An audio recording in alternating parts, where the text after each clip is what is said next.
Pozdrav ekipica, danas ćemo pričati o vježbama propriocepcije ili ravnoteže. Dakle, vježbe propriocepcije su specifične vježbe koje se koriste za poboljšanje proprioceptivne svijesti i sposobnosti tijela da prepoznaje položaj, pokret i ravnotežu u prostoru. Vježbe propriocepcije same po sebi zazivaju tijelo da se prilagođava i održava ravnotežu. Uz to rade i na jačanju mišića, poboljšanju koordinacije, stabilnosti i brzini reakcija mišića. Korisne su za sportaše i rekreativce jer poboljšavaju stabilnost, smanjuju rizik od ozljeda i povećavaju sportsku izvedbu. Sada ću vam demonstrirati vježbe propriocepcije ili ravnoteže koje možete raditi bilo kada i bilo gdje.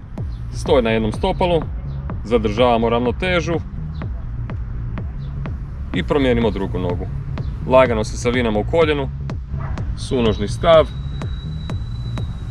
podignemo nogu sa strane i držimo položaj ravnoteže. Dakle, ista stvar sa drugom nogom, odloženje u stranu, podignemo nogu i držimo ravnotežni stav. Skokovi s lijeve na desnu nogu. Stanemo na lijevo stopalo, lagano se savinamo u koljenu i bočni skokovi.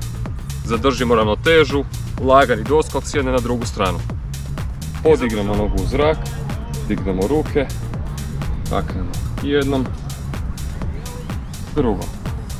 I druga noga, savinamo se lagano u koljenu, lijeva noga je gore, širimo ruke, taknemo jednu, drugu.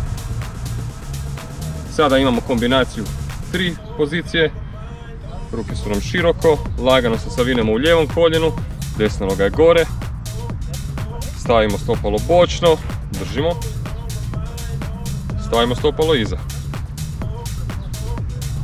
Ajmo još jednom ponoviti, znači noga je naprijed, noga je bočno,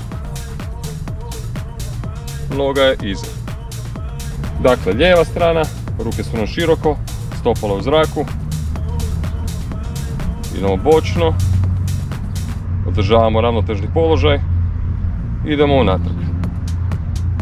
Iduća vježba nam je 4 pozicije, stopalo je naprijed, gađamo svaku točku, stopalo bočno, stopalo unatrag i stopalo lijevo. Opet su nam ruke gore, idemo lijeva strana, stopalo je naprijed, stopalo je bočno, unatrag i desno. Idemo sada napraviti cijeli krug, desna noga je naprijed, napravimo krug okolo svih točaka, vratimo se natrag i zadrži poziciju. I promijenimo nogu. Lijeva noga naprijed, cijeli krug i vratimo se natrag. Stanemo na lijevo stopalo, desna noga nam je iza, ispružimo ruke i probamo se izravnati, zadržati poziciju. I balansiramo jedno vrijeme. Lagano se uspravimo i promijenimo druga strana.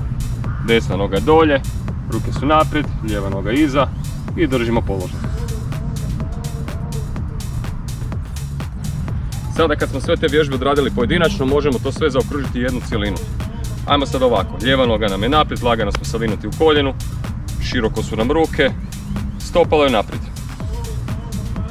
Možemo malo dići koljeno u zrak, stavimo nogu bočno, zadrži položaj, idemo noga unatrag, nagnemo se naprijed, dignemo nogu u zrak, ispružimo opet nogu naprijed.